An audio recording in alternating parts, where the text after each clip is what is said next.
रहमतुल्लाहि वबरकातुहू। अल्हम्दुलिल्लाह अल्हम्दुलिल्लाहि नहमदुहु व नस्तईनुहु व नस्तगफिरुहु व नु'मिनु बिही व नतवक्कलु अलैहि व नऊज़ु बिल्लाहि मिन शुरूरि अनफुसिना व मिन सय्यिआति अमालिना मय यहदिहिल्लाहु फला मुदिल्ल लहु व मय युद्लिलहु फला हादिय लहु व नशहदु अन ला इलाहा इल्लल्लाह वहदहु ला शरीका लहु व नशहदु अन्ना सय्यदीना व मौलाना मुहम्मदन अब्दुहु व रसूलुहु। अम्मा बाद औज़ु बिल्लाहि मिनश शैतानिर रजीम बिफद्लि बिस्मिल्लाहिर रहमानिर रहीम। फ़क़द क़ाल अल्लाहु तबारक व तआला फ़िल क़ुरआनिल मजीद वल फ़ुरक़ानिल हमीद अला इन्ना औलिया अल्लाहि ला खौफ़ुन अलैहिम व लहुम यहज़नून। सदक़ल्लाहु मौलाना अलीयुल अज़ीम व बल्लगना रसूलुहुन नबियुल करीम वला नहनु अला जालिका लमिनश शाहिदीन वश्शाकिरीन वज़्ज़ाकिरीन वल्हम्दुलिल्लाहि रब्बिल आलमीन। मेरे दोस्तों और बुजुर्गों, नौजवान साथियों, ख्वातीन पर्दा नशीन इस्लामी मेरी माँ और बहनें, अभी अभी मैंने आप हजरात के सामने खुतबाए शानी के बाद कुरान मजीद वल फुरकान हमीद की एक मशहूर और मारूफ आयत कलिमा की तिलावत करने का शरफ हासिल किया, जिसका माना और मतलब समझने और समझाने से पहले मैं जरूरी ही नहीं बल्कि मुनासिफ लाजमी यही चाहता हूं कि हम और आप मिलकर आकाए नामदार मदीने की ताजदार गुंबदे खजरा के अंदर आराम फरमाने वाले आका, हम गरीबों के दाता, यतीमों के वाली, अबू जहल की बदमुठियों के अंदर कंकरियों को कलमा पढ़ाने वाले आका, पत्थरों को तिराने वाले आका, दरख्तों को बुलाने वाले आका, उंगली के इशारे से चांद के दो टुकड़े कर देने वाले आका, लंबे लंबे हाथों से भीख देने वाले आका, बेबसों के बस बेकसों के कस जनाब अहमद मुस्तफा मोहम्मद मुस्तफा सल्लल्लाहु ताला अलैहि व आलिहि वसल्लम की बारगाह बेकसपना में एक मर्तबा बावाज़े बुलंद दरूद शरीफ का हदिया निछावर कीजिए और पढ़िए। अल्लाहुम्मा सल्ली अला सय्यिदना व नबियना व शफीना व हबीबना व मौलाना मुहम्मद व सहाबिही व बारिक वसल्लिम सलातों व सलामन अलैका या रसूलुल्लाह सल्लल्लाहु ताला अलैहि व आलिहि वसल्लम। बिरादरान इस्लाम, अल्लाह तबारक व ताला अपनी पाक किताब के अंदर इरशाद फरमाता है कि अला इन्ना औलिया अल्लाहि ला खौफुन अलैहिम व लहुम यहज़नून, कि बेशक अल्लाह के वलियों को न कोई खौफ है न कोई डर। तो बिरादरान इस्लाम, आज वो मुकद्दस दीन है जिसे हम रब्बिउल शानी के अंदर 11वीं शरीफ के नाम से पुकारते हैं।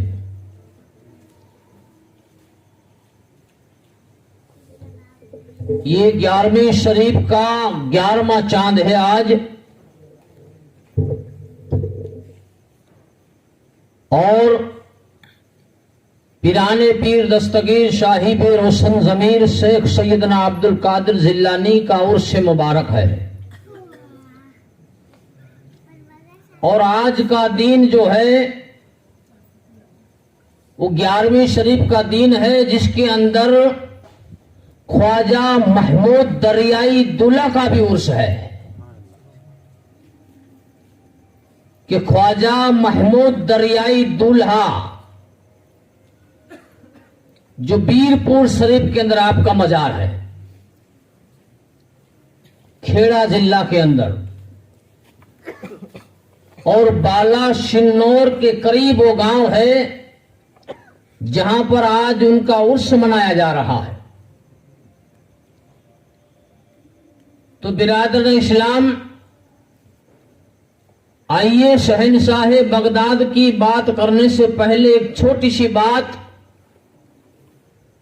हजरत ख्वाजा महमूद दरियाई दुल्हा का एक छोटा सा बयान आपके सामने पेश कर रहा हूं कि ख्वाजा महमूद दरियाई दुल्हा रहमतुल्लाह अलैह की उम्र शरीफ जब बोलने की ताकत आपकी आई, यानी कि आप बोलना सीख गए और चलना सीख गए, तो अल्लाह तबारक व ताला के बरगुज़ीदा बंदे जो आपके वालिद मोहतरम थे, उन्होंने चाहा कि मेरा महमूद चलना सीख गया है, बोलना सीख गया है, तो अब मुझे मेरे महमूद को मकतब के अंदर छोड़ना चाहिए, यानी कि मदरसे के अंदर भेजना चाहिए। तो आपके वालिद मोहतरम महमूद दरियाई दुल्हा को अपने साथ लेकर बीरपुर शरीफ के अंदर जो मदरसा था वहां पर आपको ले गए और मदरसे के अंदर जो आलिम दीन मदरसे के अंदर बच्चों को तालीम में इल्म दे रहे थे, उनकी बारगाह में आपको हाजिर किया गया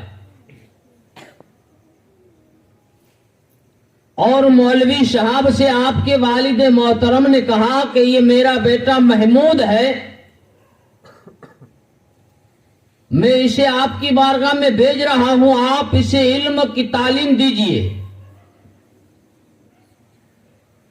तो उस्ताद ने कहा ठीक है, ऐ महमूद, सब बच्चे जहां पर बैठे वहां पर बैठ जाओ।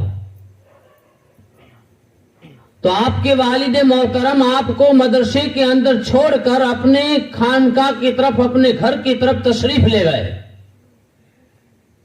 उस्ताद ने यह हुक्म दिया, महमूद बच्चों के साथ बैठ जाओ। लेकिन ख्वाजा महमूद दरियाई दुल्हा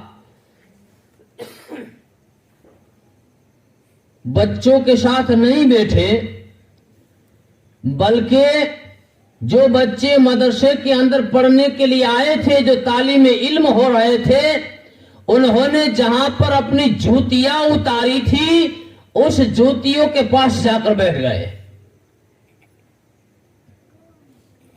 और जूतियां जो जहां पर उतारी गई है और जूतियों का ढेर लगा हुआ है, हजरत महमूद दरियाई दुल्हा रहमतुल्लाह अलैह उस जूतियों को इस तरफ से इस तरफ और इस तरफ से इस तरफ कर रहे हैं। उस्ताद दूसरे बच्चों को दर्स दे रहे, सबक दे रहे। नजर उठाई तो क्या देखते हैं कि महमूद, जो बच्चों ने जूतियां उतारी है वहां पर आप खेल रहे, जूतियों से खेलते हैं। कभी इस जूती को उठाई इस तरफ रखा और इस तरफ की जूती को उठाकर इस तरफ रखा। उस्ताद देख रहे हैं कि महमूद जूतियों से खेल रहा है, लेकिन पहला दिन था आपका मदरसे के अंदर। तो उस्ताद ने सोचा कि अगर महमूद को डांटा जाएगा तो दोबारा दूसरे दिन वो मदरसे के अंदर तालीम इल्म होने के लिए नहीं आएगा, इसलिए उसको खेलने दो। सब बच्चों को सबक आपने दे दिया, दर्श दे दिया। सबक देने के बाद सब बच्चों को छुट्टी दे दी गई। तो सब बच्चों के साथ महमूद दरियाई दुल्हा भी मदरसे से बाहर निकल गए। तो उस्ताद ने सोचा भाई उसका आज पहला दिन है, अगर आज उसको डांटूंगा तो कल वो मदरसे के अंदर नहीं आएगा। तो उस्ताद ने आपको बिना सबक दिए छोड़ दिया। अब दूसरा दिन हुआ, वही मंजर हुआ कि लोग बच्चे आए, लोगों के बच्चे आए मदरसे के अंदर, अपनी अपनी जगह पर बैठ गए और महमूद दरियाई दूल्हा जूतियों के पास बैठ गए। उस दिन भी जूतियों को इधर से उधर और इधर से इधर कर रहे हैं। उस्ताद की नजर उठी, देखा कि महमूद आज भी जूतियों से खेल रहा है। लेकिन दूसरा दिन था, उस्ताद के दिल के अंदर यह ख्याल आया कि आज दूसरा दिन है, खेलने दो। अब मुख्तसर बात बता रहा हूं कि लगातार आप 3 दिन तक मदरसे के अंदर आते रहे। जब तीसरा दिन हुआ, बच्चे अपनी अपनी जगह पर आकर बैठ गए, लेकिन महमूद दरियाई दूल्हा रहमतुल्लाह अलैह उसी जूतियों के पास आकर बैठ गए। तीसरा दिन था, उस्ताद ने देखा कि महमूद आज भी जूतियों से खेल रहा है, तो बच्चों को सबक देते देते उस्ताद ने महमूद दरियाई दूल्हा को बुलाया। अरे महमूद, आज तुम्हारा तीसरा दिन है, तुम मदरसे के अंदर आए हो तो सबक ले लो, जूतियों से क्यों खेलते हो? तो महमूद दरियाई दूल्हा फरमाते हैं, उस्ताद मैं खेल नहीं रहा हूं, उस्ताद मैं खेल नहीं रहा हूं। तो महमूद दरियाई दूल्हा से उस्ताद पूछ रहे हैं, अरे महमूद, आज तुम 3 दिन से जूतियों के साथ खेल रहे हो, खेलते नहीं तो क्या करते हो? तो आपने जवाब दिया, उस्ताद मैं जूतियों से खेलता नहीं हूं, बल्कि जहन्नमी और जन्नतियों की जूतियां साथ में मिल गई है, उनको अलग कर रहा हूं। जन्नती और जहन्नमियों की जूतियां साथ में मिल गई है, उस्ताद इन दोनों को अलग कर रहा हूं। जहन्नम की जूतियों जहन्नम की तरफ जाने देता हूं, जन्नती की जूतियों जन्नत की तरफ जाने देता हूं, मैं जूती से खेल नहीं रहा हूं। उस्ताद ताजुब में पड़ गए। महमूद का आज तीसरा दिन है, सबक लिया नहीं है, लेकिन इतना इल्म है कि ये जानते हैं कि किस इंसान की जूती जहन्नमी है और किस इंसान की जूती जन्नती है। तो उस्ताद ने आपको खड़े होकर उस्ताद ने गले लगा लिया, बोसे देने लगे और आपको गोद में उठाकर आपके वालिद मोहतरम की बारगाह में ले गए। आपके वालिद मोहतरम की बारगाह में ले जाकर उस्ताद ने अर्ज किया, हुजूर आप हो सके तो मुझे माफ करना, हो सके तो मुझे माफ करना, क्योंकि मेरे अंदर इतना इल्म नहीं है कि तुम्हारे बच्चे को इल्म सिखाऊं। तो उस्ताद ने जब आपके वालिद मोहतरम से कहा तो उस्ताद ने की जुबान से सुनकर आपके वालिद को ऐसा लगा कि शायद मेरे महमूद ने मदरसे के अंदर कोई, क्योंकि बच्चा है, कोई जिद किया होगा, किसी बच्चे से झगड़ा होगा। तो आपने पूछा, आपके वालिद मोहतरम ने उस्ताद से पूछा कि बात क्या है, मेरे बच्चे को तुम इल्म क्यों नहीं सिखाओगे? कहा, इसे क्या इल्म सिखाऊं, ये तो मुझसे भी आगे इल्म के अंदर निकल चुका है, ये तो मुझसे भी आगे है, क्योंकि मैं तो बच्चों को इल्म की तालीम दे रहा हूं। ये तो ये जानते हैं कि किस इल्म सीखने वाले की जूती जहन्नमी है और किसकी जन्नती है, इसको मैं क्या सबक दूं? तो ये है महमूद दरियाई दूल्हा, जो खेड़ा जिला और बीरपुर शरीफ जो है वो बाला शिन्नौर गांव के पास है। वहां पर आज उनका उर्स मुबारक है।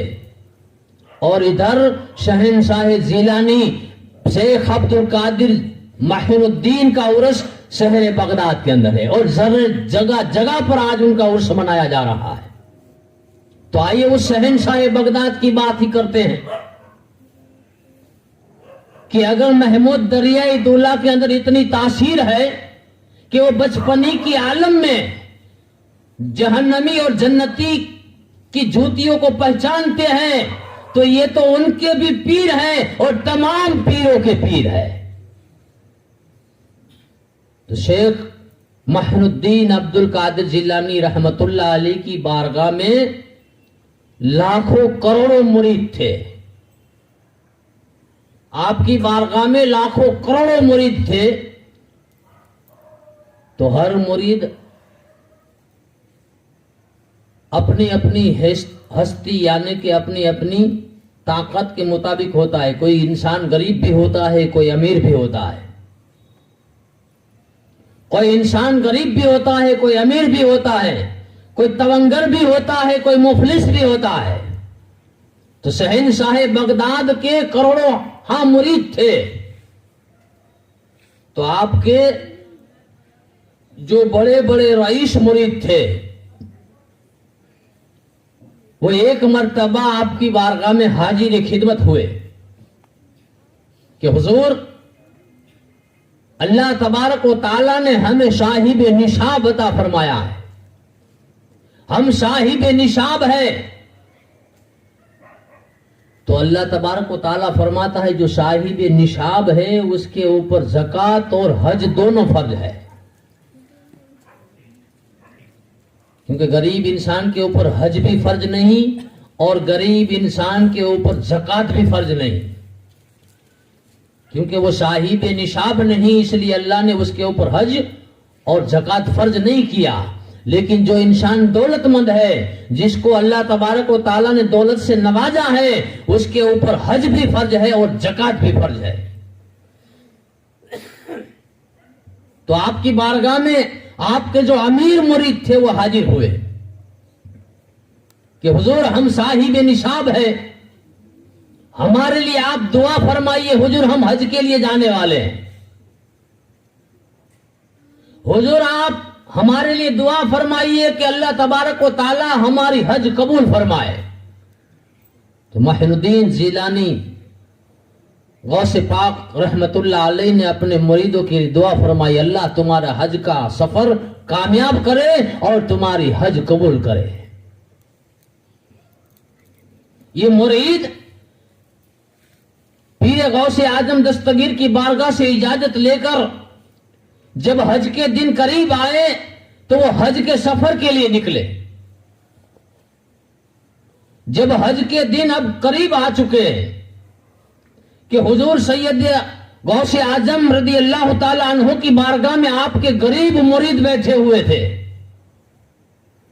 आपके गरीब मुरीद बैठे हुए थे जो मुफलिस थे, मुफलिस यानी गरीब, वो गरीब थे लेकिन दिल के अंदर तमन्ना ये थी कि अल्लाह तबारक व ताला ने अगर हमें भी साहिब निशाब बनाया होता तो जिस तरह हमारे पीर के मुरीद आज हज के लिए गए हैं हम भी हज के लिए जाते। गरीब मुरीद आपकी बारगाह में बैठे हुए हैं, दिल के अंदर ये ख्याल चल रहा है कि काश अल्लाह ने हमें भी साहिब निशाब बनाया होता तो आज हम भी हज के लिए जाते। शहनशाह बगदाद शेख अब्दुल कादिर जिलानी ने अपने गरीब मुरीदों की बात जो दिल में चल रही थी, आपने उस बात को सुन लिया, आपने उसकी उन बातों को सुन लिया कि मेरे गरीब मुरीद का ये ख्याल है कि अल्लाह ने अगर हमें दौलतमंद बनाया होता तो आज हम भी हज के लिए जाते। तो शेख अब्दुल कादिर जिलानी ने उन गरीब मुरीदों के सामने देखकर मुस्कुराने लगे। गरीब मुरीदों के सामने देखकर आप मुस्कुराने लगे तो गरीब मुरीद से कहने लगे, कहे मेरे मुरीदों क्या बात है, दिल के अंदर कौन सा ख्याल चल रहा है? मुरीदों ने कहा, हुजूर आप हमसे बेहतर जानते हैं कि हमारे दिल के अंदर कौन सा ख्याल चल रहा है। तो शहनशाह बगदाद पीराने पीर दस्तगीर ने मुरीदों से अर्ज किया कि मैं तो वाकई जानता हूं लेकिन तुम्हारी जुबान से सुनना चाहता हूं कि तुम्हारे दिल के अंदर कौन सा ख्याल है।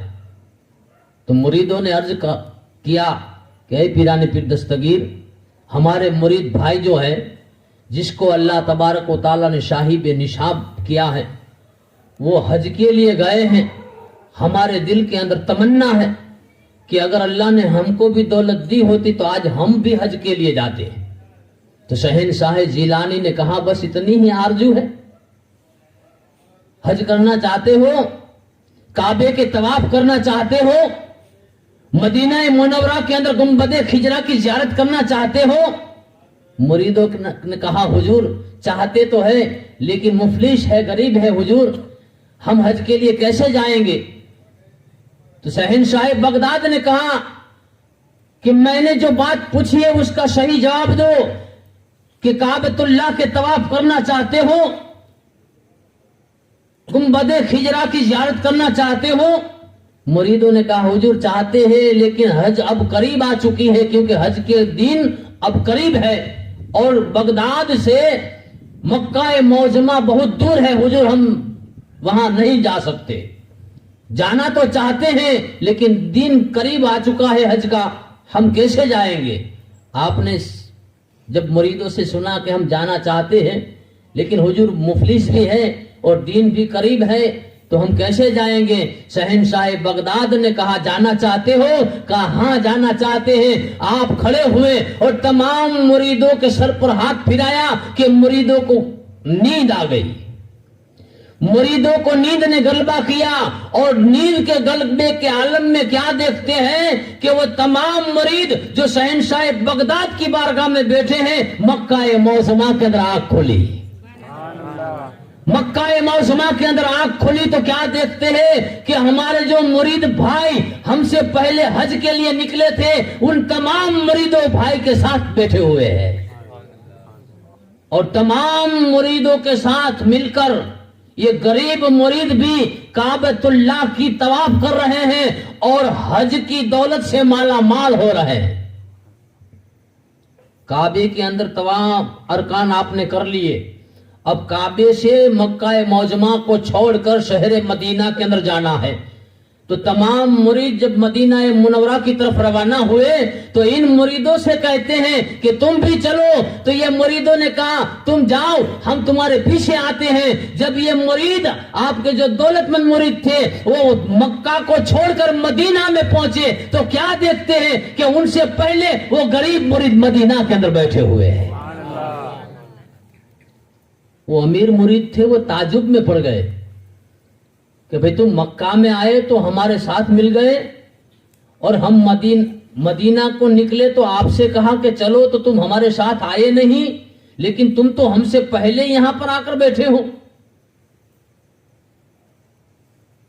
तो मक्का के अंदर भी साथ में थे, मदीना के अंदर भी साथ में थे। मक्का के तमाम तवाफ कर लिए, अरकान कर लिए, मदीना के अंदर आप पहुंचे, मदीना के अंदर गुंबद खिजरा की जियारत कर ली और मदीने के अंदर जितने अरकान किए जाते हैं तमाम अरकान को कर लिया।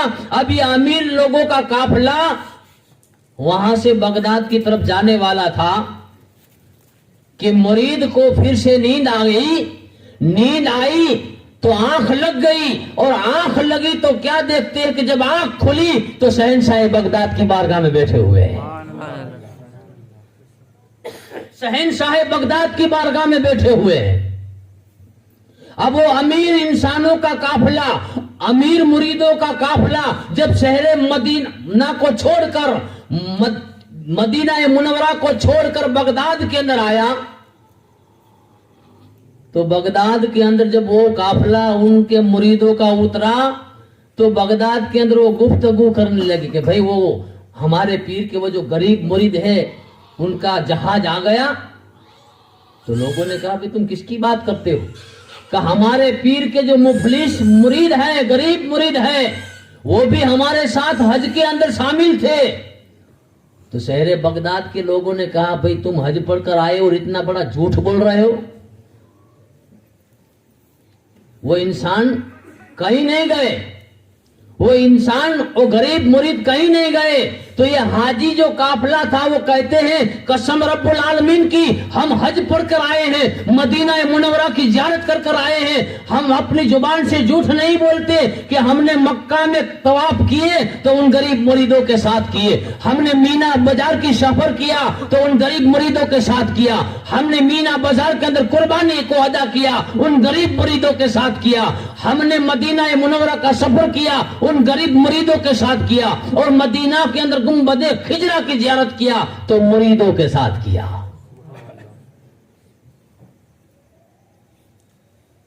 तो बगदाद के लोग हैरान व परेशान हो गए।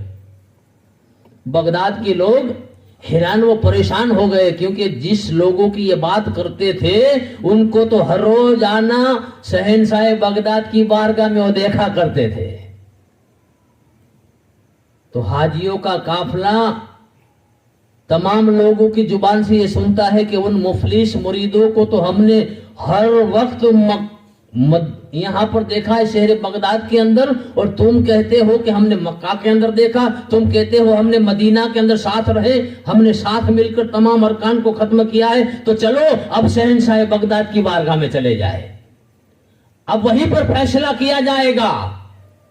तो तमाम हाजियों का काफिला, मुरीदों का काफिला पीर की बारगाह में आया और पीर की बारगाह में अर्ज कर रहे हैं, ऐ शहंशाह बगदाद, ऐ पीरों के पीर, ऐ रोशन जमीर, आप ही बता दीजिए कि आपके ये जो गरीब मुरीद आपकी बारगाह में बैठे हैं, हुजूर कसम परवरदिगार आलम की, हमने इन गरीब मुरीदों के साथ मक्का मौसमा के तवाफ किए हैं, इन गरीब मुरीदों के साथ हमने मदीना के अंदर गुंबद खिजरा की ज़ियारत किया है हुजूर, लेकिन बात समझ में नहीं आती है कि बगदाद के लोग कहते हैं कि इस इंसानों को हमने हर वक्त बगदाद के अंदर देखा है, हम झूठ नहीं बोलते हैं, हम अल्लाह के घर का दीदार कर कर आए हैं, आप फैसला फरमा दीजिए। शहंशाह बगदाद मुस्कुराने लगे, शहंशाह बगदाद मुस्कुराने लगे, अरे मेरे अमीर मुरीदों, इन मेरे मुरीदों की दिल की तमन्ना थी कि हम भी हज करें, मैंने उनको ख्वाब में हज करवा दिया।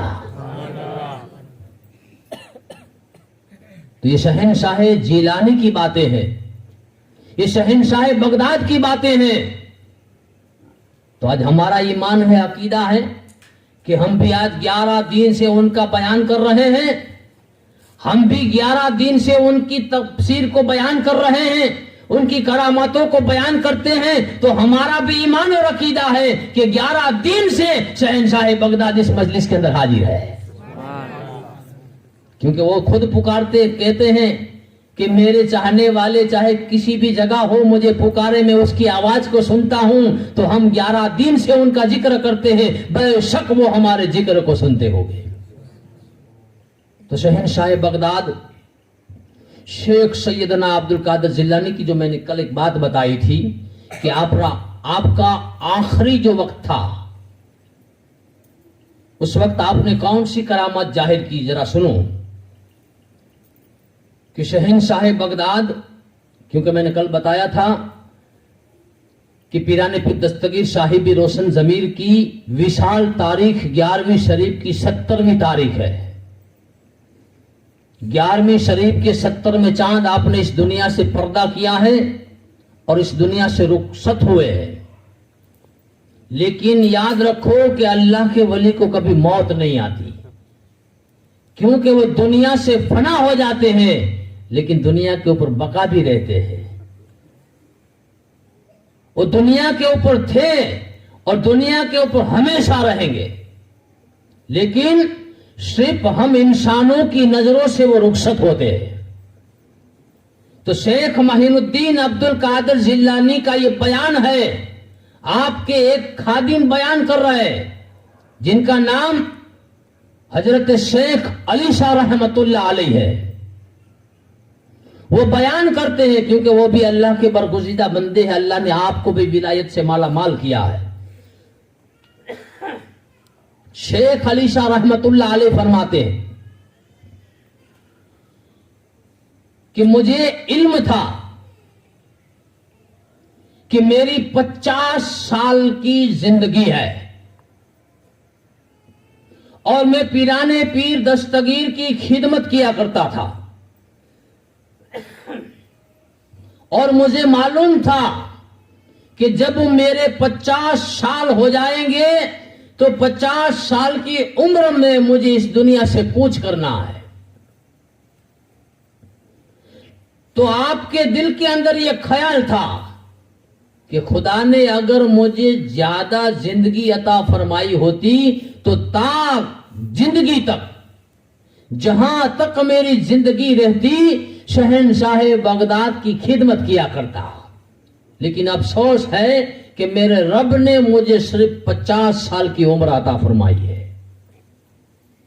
तो एक मर्तबा आप बयान फरमा रहे हैं कि शहंशाह बगदाद शेख अब्दुल कादिर जिलानी रहमतुल्लाह अलैह नमाज के लिए आपकी मस्जिद में आप वजू फरमा रहे थे और मैं आपको वजू का पानी देकर खड़ा था और आप वजू फरमा रहे थे। अचानक वजू करते करते आपने मुझे फरमाया कि शेख अली शाह, क्या बात है, चेहरे के ऊपर उदासी क्यों नजर आ रही है?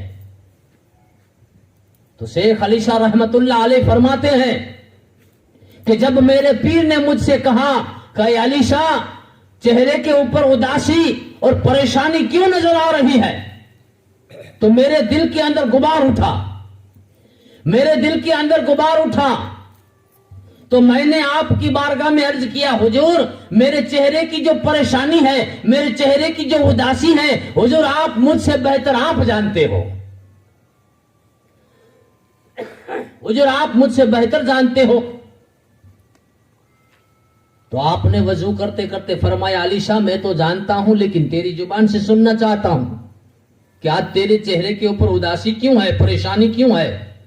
तो शेख अली शाह रहमतुल्लाह अलैह फरमाते हैं कि मैंने हुजूर शेख सैयदना अब्दुल कादिर जिलानी की बारगाह में अर्ज किया कि हुजूर दिल के अंदर ये तमन्ना है, दिल के अंदर ये उम्मीद है कि मेरी 50 सालाना जिंदगी है, हुजूर 50 साल की उम्र में मुझे इस फानी दुनिया को छोड़ना है, और दिल की तमन्ना है कि अगर मेरे रब ने मुझे ज्यादा जिंदगी अता फरमाई होती तो जहां तक जिंदा रहता आपकी खिदमत में किया करता। तो शहंशाह बगदाद फरमाते हैं बस इतनी ही तमन्ना है, बस इतनी ही आरजू है। कहा हुजूर आपके लिए सिर्फ इतनी होगी, हमारे लिए तो बहुत बड़ी आरजू है।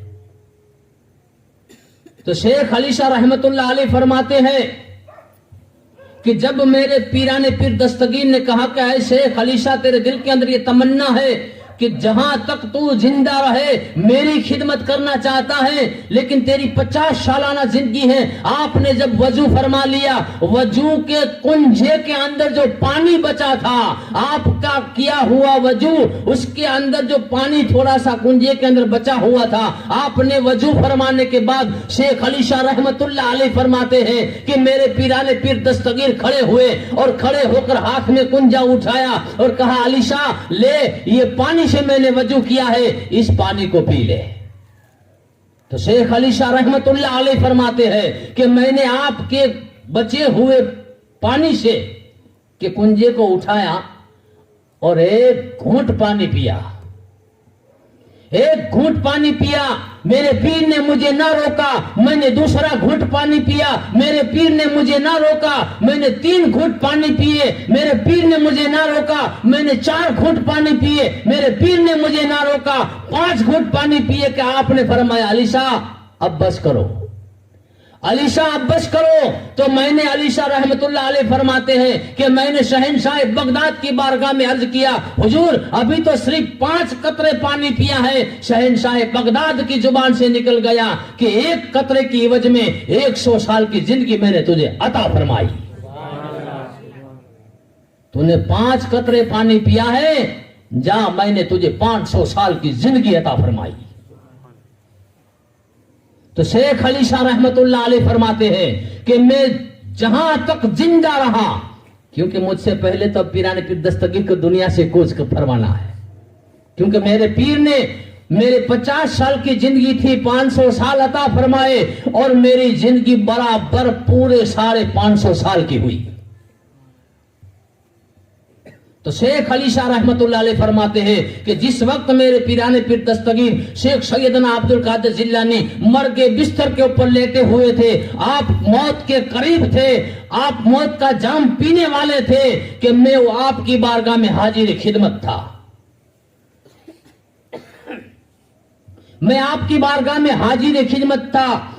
और पीराने पीर दस्तगीर रहमतुल्लाह अलैह बिस्तर के ऊपर आप सकरात के आलम में है, मौत के आलम में है, मैं आपकी खिदमत में हाजिर था।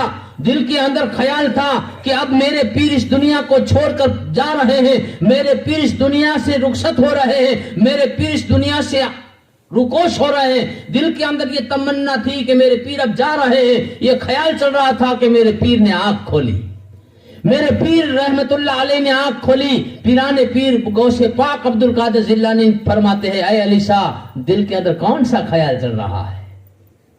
अली शाह रहमतुल्लाह अलैह कहते हैं, हुजूर आप इस दुनिया को छोड़कर पर्दा कर रहे हो, जा रहे हो, जब आप चले जाओगे हुजूर तो मैं किसकी खिदमत करूंगा, और आपकी खिदमत मैंने पूरी जिंदगी किया है हुजूर, जब आपको नहीं देखूंगा तो आपके फिराक में मैं जिंदा ना रह पाऊंगा, आपकी याद में तड़प तड़प कर इस दुनिया से चला जाऊंगा। तो शेख अली शाह रहमतुल्लाह अलैह फरमाते हैं कि शहंशाह बगदाद ने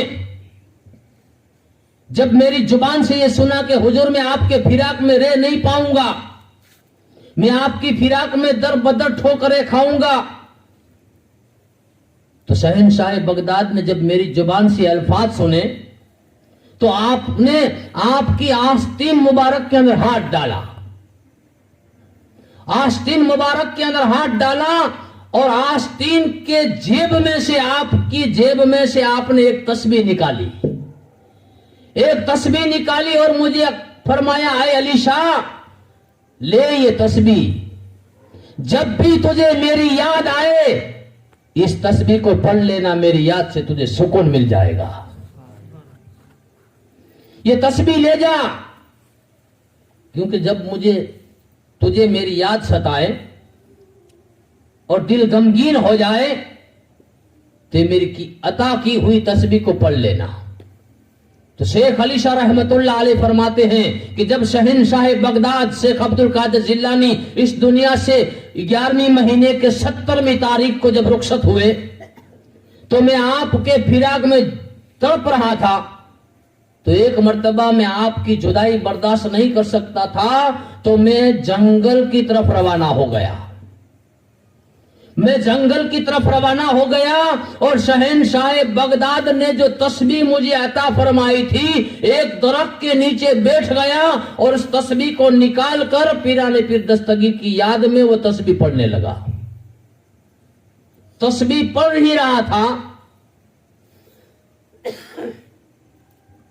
क्योंकि जो अल्लाह वाले होते हैं वो अगर जंगल के अंदर चले जाए तो उनको पता नहीं होता कि ये रात कितनी चली गई, क्योंकि वो रात और दिन नहीं देखा करते, वो अल्लाह की इबादत को देखा करते हैं और रात और दिन अल्लाह की इबादत के अंदर वो मशगूल रहते हैं। तो शेख अली शाह रहमतुल्लाह अलैह फरमाते हैं कि मैं एक दरख्त के नीचे उस जंगल के अंदर बैठा हुआ था और पीराने पीर दस्तगीर शेख सैयदना अब्दुल कादिर जिलानी की दी हुई तस्बीह को पढ़ रहा था कि रात बढ़ने लगी, रात बढ़ने लगी। जब रात बढ़ने लगी तो उस शहर के बादशाह के सिपाही उस जंगल के अंदर चक्कर लगाने के लिए आए। उस शहर के बादशाह के सिपाही उस जंगल के अंदर चक्कर लगाने आए। वो सब सिपाही अंग्रेज थे। तो अंग्रेजों ने देखा कि कोई दुर्वेश बैठा हुआ है, कोई फकीर बैठा हुआ है, तो चक्कर लगाते लगाते चले गए। पूरे जंगल के अंदर चक्कर लगाया। जब चक्कर लगाने के बाद जब वापस आए तो देखा तो वो दुर्वेश और फकीर उसी दरख्त के नीचे बैठे बैठे तस्बीह पढ़ रहे हैं। तो सिपाही ने अपनी गाड़ी को रोक दिया और सिपाहियों ने गाड़ी से उतरकर शेख अली शाह रहमतुल्लाह अलैह फरमाते वो सिपाही मेरे पास आए। मेरे पास आकर कहा है दुर्वेश है फकीर, हम जब रात को यहां से निकले थे तो तुम रात से यहां बैठे हो, यहां क्या कर रहे हो? तो शेख अली शाह रहमतुल्लाह अलैह ने कहा कि मुझसे क्या पूछते हो, पहले ये बताओ कि तुम यहां क्या कर रहे हो? क्योंकि अल्लाह इन्ना औलिया अल्लाह ला खौफुन, वो अल्लाह के बंदे हैं, वो किसी से नहीं डरते। वो सिपाही से सवाल करने लगे कि तुम मुझसे पूछते हो तो पहले ये बताओ कि तुम ये रात के वक्त तुम यहां पर क्या कर रहे हो? तो उन अंग्रेज सिपाहियों ने कहा कि हम यहां पर हमारे सरकार का यानी कि हमारे बादशाह का हुक्म बजा रहे हैं। हमारे बादशाह का हुक्म है तो हमारे बादशाह के हुक्म की हम फर्मा बरदारी कर रहे हैं। तो शेख अली शाह रहमतुल्लाह अलैह कहते हैं कि तुम तुम्हारे बादशाह की हुक्म फर्मा बरदारी कर रहे हो तो मैं अपने बादशाह की हुक्म फर्मा बरदारी कर रहा हूं। तुम अपना काम करो, मुझे अपना काम करने दो। तुम अपने बादशाह के फरमान के ऊपर चलो, मैं अपने बादशाह के फरमान के ऊपर चलता हूं। तो वो अंग्रेज थे, सिपाही थे। उनको जब शेख अली शाह रहमतुल्लाह अलैह ने कहा तो आपके साथ गुफ्तगू हो रही थी तो एक सिपाही आपके हाथ में तस्बीह देख गया। एक सिपाही आपके हाथ में तस्बीह देख गया। तो सिपाही ने कहा कहे दुर्वेश, तुम्हारे हाथ में ये कौन सी चीज है? तो जो सिपाही आपको पूछ रहा था उसके हाथ में बंदूक थी और सीने के ऊपर काटीस का पट्टा लगा हुआ था। तो शेख अली शाह रहमतुल्लाह अलैह से वो सिपाही पूछता है कि तुम्हारे हाथ में ये क्या चीज है जो तुम घुमा रहे हो? तो शेख अली शाह रहमतुल्लाह अलैह फरमाते हैं कि मैंने उस इंसान से पूछा कि तेरे हाथ में ये क्या है तू जो बड़ी लेकर खड़ा है? तो वो सिपाही कहता है ये हमारे सरकार की दी हुई हथियार है। तो आप फरमाने लगे कि तेरे हाथ में तेरे सरकार का हथियार है, मेरे हाथ में मेरे सरकार का हथियार है। तो वो सिपाही आपसे पूछता है कि आपके हाथ में जो ये छोटा सा हथियार है ये क्या काम आता है? तो आपने सिपाही से पूछा कि मेरे हथियार की बात ना करो, पहले ये बताओ तुम्हारे हाथ में जो ये हथियार है ये क्या काम आता है? तो वो सिपाही को गुस्सा आ गया, क्योंकि वो सरकारी सिपाही थे, गुस्सा आ गया। वो सिपाही को गुस्सा आया तो सिपाही ने देखा कि जिस दरख्त के नीचे आप बैठे हुए थे उस दरख्त के ऊपर एक पक्षी बैठा हुआ था। तो सिपाही ने घोड़ा चढ़ाया और धमाका किया, गोली की आवाज, गोली छूटी और वो परिंदे को लगी, परिंदा फड़फड़ाता हुआ जमीन के ऊपर पड़ गया। जब फड़फड़ाता हुआ जमीन के ऊपर गिरा तो सिपाही ने कहा कि देखो हमारे सरकार का हथियार ये काम आता है। अब तुम बताओ कि तुम्हारे सरकार का ये हथियार क्या काम आता है? शेख अली शाह रहमतुल्लाह अलैह फरमाते हैं कि मैंने उस सिपाही से कहा कि तेरे सरकार का ये हथियार किसी की जान लेता है और मेरे सरकार का दिया हुआ ये हथियार किसी को जिंदगी बख्शता है। शेख अली शाह रहमतुल्लाह अलैह फरमाते हैं कि मैं खड़ा हुआ और उस परिंदे के पास पहुंचा जो फड़फड़ाता हुआ मर गया था, इस दुनिया से रुखसत हो चुका था, क्योंकि उसे उस सिपाही ने गोली लगाई थी, उसकी जान चली गई थी। तो सिपाही से आप फरमाते हैं कि तेरे सरकार का ये हथियार इंसान या जानवर या परिंदों की जान लेता है, लेकिन मेरे सरकार की ये तस्बीह दी हुई है वो किसी इंसान की जान नहीं बल्कि मुर्दे को जिंदा कर देती है। आप खड़े हुए और परिंदा जो मर गया था उसके बारगाह में पहुंचे और वो पिराने पीर दस्तगीर की तस्बीह उस परिंदे के ऊपर घुमाना था कि आपकी तस्बीह घूमते ही परिंदे के अंदर जान आ गई और फड़फड़ाता हुआ उड़ा और अपने जगह पर जाकर बैठ गया। तो शेख अली शाह रहमतुल्लाह अलैह ने उस सिपाही अंग्रेजों से कहा कि देख लिया, तेरे सरकार की दी हुई हथियार किसी की जान लेती है और मेरे सरकार की दी हुई ये तस्बीह मुर्दे को जिंदा कर देती है। तो अंग्रेज सिपाही ने अपनी बंदूक और कार्टिज को फेंक दिया और शेख अली शाह रहमतुल्लाह अलैह फरमाते हैं तमाम सिपाही मेरे कदमों के अंदर गिर गए और कलमा पढ़कर मुसलमान हो गए। तो शहंशाह बगदाद इस दुनिया से रुखसत हुए तो अपने खादिमों को जो चीज अता फरमाई है, खादिमों उनसे भी मुर्दों को जिंदा फरमाया करते थे। आइए मेरे दोस्तों, वक्त तो हो चुका है लेकिन आखिरी दिन है और बच्चों की भी ये तमन्ना है कि मौलाना साहब थोड़ा सा बयान बढ़ा देना। तो आइए एक आखिरी बयान आपके सामने पेश कर रहा हूं, मुख्तसर जबान के अंदर लूंगा कि हुजूर शेख सैयदना अब्दुल कादिर जिलानी महबूब सुबहानी कुतुब रब्बानी की बारगाह में एक औरत हाजिर हुई। एक औरत आई और शहंशाह जिलानी की बारगाह में आकर अर्ज करती है, हुजूर पिराने पीर दस्तगीर, अल्लाह तबारक व तआला ने मुझे बेशुमार दौलत से नवाजा है, बेशुमार दौलत अता फरमाई है, जिंदगी के तमाम ऐशो इशरत मुझे अता फरमाए, लेकिन हुजूर ऐ पिराने पीर दस्तगीर, मैं एक चीज से महरूम हूं, मैं एक चीज से महरूम हूं, और उस चीज से महरूम हूं कि हुजूर पूरे बगदाद की औरतें मुझे ताना देती हैं कि मुझे अल्लाह तबारक व ताला ने हर चीज से माला माल किया है, हर ऐशो इशरत अता फरमाए हैं, महलो मकान अता फरमाए हैं, लेकिन मेरे घर पर एक औलाद की खामी है। तो बगदाद की औरतें मुझे बांझ कहकर पुकारती है। इसीलिए तो शायर ने अपनी किताबों के अंदर लिखा है कि बांझ को बेटा दे कर मुर्दों को जिलाए,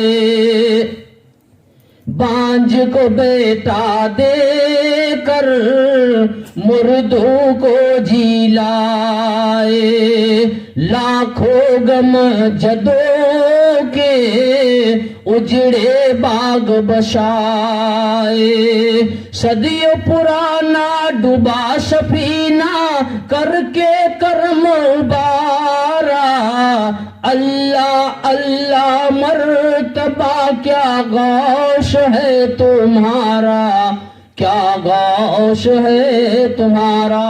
ऐ शहंशाह जिलानी, मेरी बारगाह में सब कुछ चीज है, सब कुछ ऐशो इशरत है, लेकिन अल्लाह ने मुझे औलाद से महरूम अता फरमाया है, और शहर बगदाद की औरतें मुझे बांझ का ताना देती है। ऐ पिराने पीर दस्तगीर, आप कुछ दुआ फरमाइए कि अल्लाह तबारक व ताला मुझ बांझ को औलाद नसीब फरमाए। शहंशाह बगदाद ने उस औरत की जुबान से सुना तो इरशाद फरमाया कि देखो, मेरे वहदहू ला शरीक ने कभी हमारी दुआ को रद्द नहीं किया है, मेरे परवरदिगार आलम ने कभी मेरी दुआ को रद्द नहीं किया है। जा तू घर चली जा, मैं तेरे लिए दुआ फरमाऊंगा, और मेरा वादा है मेरा रब तुझे औलाद नसीब फरमाएगा। वो औरत अभी आपकी बारगाह में खड़ी है कि शहंशाह बगदाद ने रब्बे कायनात की बारगाह में अपने हाथ उठाए। शहंशाह जिलानी ने रब्बे कदीर की बारगाह में हाथ उठाकर उस बांझ औरत के लिए दुआ फरमाई कि मेरे मालिक व मौला, इस बांझ औरत को शहर बगदाद की औरतें बांझ कहकर पुकारती है, ऐ मेरे मालिक को मुख्तार, इस बांझ औरत को औलाद नसीब फरमा। हातीब से निदा आई, यानी कि गैब से निदा आई, ऐ अब्दुल कादिर जिलानी, तू जिस औरत की बारगाह के लिए दुआ करता है, उस औरत का मुकद्दर मैंने लिखा है और उसकी किस्मत में कोई औलाद नहीं है। अगर किस्मत में औलाद होती तो अब तक दे चुका होता। रब्बे कदीर पिराने पीर दस्तगीर को गैब से निदा दे रहा है, ऐ अब्दुल कादिर जिलानी, तो जिस औरत के लिए दुआ मांगता है उसके मुकद्दर में मैंने लोहे महफूज के ऊपर कोई औलाद नहीं लिखा है, इसीलिए वो बांझ है। तो पिराने पीर दस्तगीर ने जब आवाज सुनी तो वहदहू ला शरीक की बारगाह में दुआ करने लगे, ऐ मेरे मालिक को मौला, इस औरत की किस्मत में अगर औलाद नहीं लिखी तो एक नहीं बल्कि अब 2 औलाद अता फरमा। तो खुदावंदे कुद्दूस फरमाता है, ऐ माहिनुद्दीन अब्दुल कादिर जिलानी, अगर उस औरत की किस्मत में औलाद होती तो अब तक दे चुका होता, लेकिन मैंने उसके मुकद्दर में औलाद नहीं लिखी है, उसको बांझ ही रहना है। शहंशाह जिलानी ने जब दूसरी मर्तबा सुना तो आपने दुआ उठाई कि मेरे मालिक व मुख्तार, ऐ करम करने वाले करीम, ऐ रहम करने वाले रहीम, अगर इसकी मुकद्दर में 1 औलाद नहीं, 2 नहीं तो 3 अता फरमा। इसी तरह अल्लाह आपको मना करता गया और आप औलाद बढ़ते गए, यहां तक कि 7 औलाद तक पहुंच गए, 7 औलाद तक पहुंच गए। फिर अल्लाह तबारक व ताला ने गैब से निदा दिया, अब्दुल कादिर जिलानी अब बस करो, मैंने उस औरत की किस्मत में 7 बेटे लिख दिए। मैंने उस औरत की किस्मत में 7 बेटे लिख दिए हैं। उस औरत को अब 7 औलाद पैदा होगी और 7 लड़के पैदा होंगे। तो शहंशाह बगदाद की बारगाह में वो बांझ औरत खड़ी है। आपने फरमाया, अरे बेटी घर चली जा, तेरे मुकद्दर में मेरे मालिक को मुख्तार ने लोहे महफूज के ऊपर 7 बेटे लिख दिए हैं, तुझे 7 बेटे पैदा होंगे। तेरे घर 7 औलाद पैदा होगी और 7 लड़के पैदा होंगे। औरत राजी हो गई, खुश हो गई। जब औरत चलने लगी तो शहंशाह बगदाद ने आपकी जूतों तले जो मिट्टी थी, शहंशाह बगदाद ने उस मिट्टी को उठाया। शहंशाह बगदाद ने उस मिट्टी को उठाया और मिट्टी को उठाकर उस बांझ औरत के हाथ में अता फरमाई कि ले, मेरे जूतों की ये धूल ले जा, मेरे जूतों की ये मिट्टी ले जा और उस मिट्टी को तावीज के तौर पर अपने गले के अंदर पहन लेना।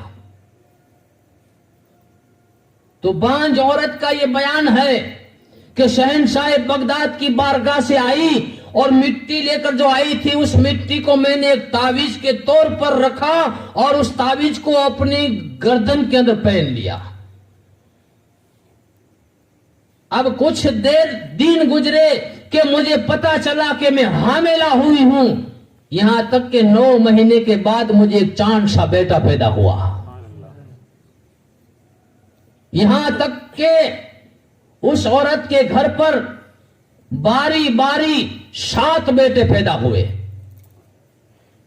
7 बेटों की मां बनी, जिसे बांझ पुकारा जाता था। इसीलिए तो शायर ने कहा है कि बांझ को बेटा देकर मुर्दों को जिलाए, लाखों गम जदों के उजड़े बाग बसाए।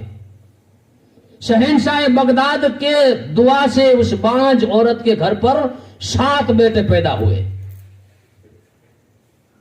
जब 7 बेटे चलने फिरने की ताकत में आ गए तो एक दिन उस औरत के दिल के अंदर ये ख्याल आया, क्योंकि अल्लाह तबारक व तआला फरमा रहा है कुरान मजीद वल फुरकान हमीद के अंदर कि इन्न शैतान लिल इंसानी अदुव्वुम मुबीन, कि शैतान इंसान का खुल्ला दुश्मन है।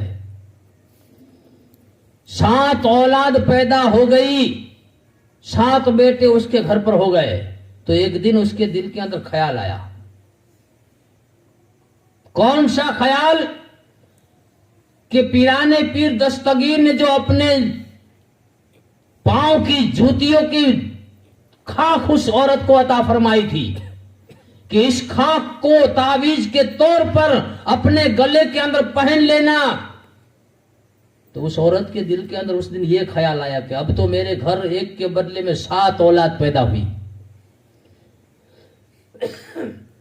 7 बेटे दिए अल्लाह ने। अब इस तावीज की मुझे कोई जरूरत नहीं है, क्योंकि मेरे पीर ने कहा था कि 7 औलाद होगी तो हो गई। अब इस तावीज को गले के अंदर रखकर क्या करूंगी? तो उस औरत ने उस तावीज को गले से निकाल दिया और तावीज को निकालकर फेंक दिया। जैसे ही तावीज को फेंकना था, ऐसी वबा आई, ऐसी हवा चली कि उस हवा के अंदर उसके 7 बेटों का इंतकाल हो गया। जब 7 बेटे अल्लाह ने दिए थे, जब 7 बेटे का इंतकाल हुआ तो औरत रोने लगी, चिल्लाने लगी और दौड़ती हुई शहंशाह बगदाद की बारगाह में पहुंच गई। ऐ पीराने पीर दस्तगीर, आपकी दुआ से मेरे रब ने मुझे 7 बेटे अता फरमाए, लेकिन आज मेरे ऊपर ऐसी मुसीबत का वक्त आ गया कि मेरे 7 बेटे एक साथ 7 का इंतकाल हो गया है।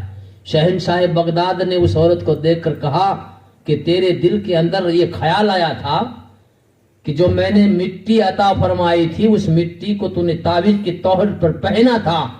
आज तूने उस मिट्टी वाले तावीज को निकालकर फेंक दिया, मेरे कदमों की धूड़ की तूने बेअदबी कर दी, तो मेरे मालिक और मौला ने तेरी 7 औलाद को छीन लिया है। औरत आपकी बारगाह में झारो कतार रोने लगी, हुजूर आप दुआ फरमाइए तो देखो जो अल्लाह वाले होते हैं, हम चाहे लाख गलती कर दे, लेकिन उनके दिल जो है वो समंदर की तरह है, वो समंदर है। उनको हम जितनी भी गलती कर दे, लेकिन हमारे ऊपर रहम आता है, हमारे ऊपर वो करम ही फरमाते हैं। तो शहनशाह बगदाद की बारगाह में वो औरत जारो कतार रोती, हुजूर आप कुछ दुआ कर दीजिए, मेरे 7 औलाद का इंतकाल हो गया है। शहनशाह बगदाद ने कहा, बेटी घर चली जा, बेटी घर चली जा, और जिस वबा के अंदर, जिस मुसीबत के अंदर तेरी औलाद आ गई है, अपने घर चली जा, तेरी औलाद सही सलामत होगी। आपकी जुबान से निकलना था, औरत फौरन घर की तरफ पहुंची, घर की तरफ पहुंची, घर जाकर देखा तो क्या देखती है कि उसके 7 बेटे सही और सलामत है।